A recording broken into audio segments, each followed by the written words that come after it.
धारणी तालुक्यातील टिटांबा यात्रेदरम्यान पोलिसांवर हल्ला झाल्याची धक्कादायक घटना समोर आली आहे।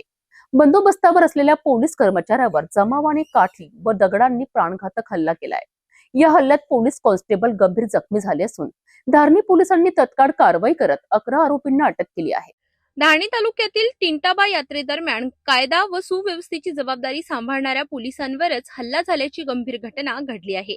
यात्रेदरम्यान आरोपी शिवा सुभाष काकडेकर यास पोलीस चौकीकडे नेत असताना जमावातील काही युवकांनी पोलिसांच्या कामात अडथळा निर्माण केला।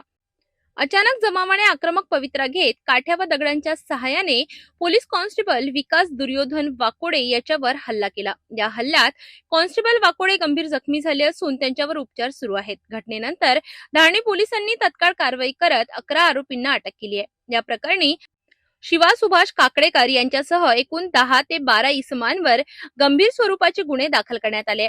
आरोपींवर भारतीय न्याय संहितेतील विविध कलमांसह महाराष्ट्र पोलीस कायद्यानुसार गुन्हा दाखल करण्यात आलाय।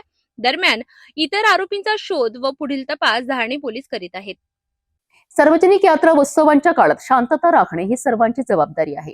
पोलिसांवर हल्ला करणाऱ्यांविरोधात कोणतीही तडजोड केली जाणार नाही असा इशारा पोलीस प्रशासनाने दिला आहे।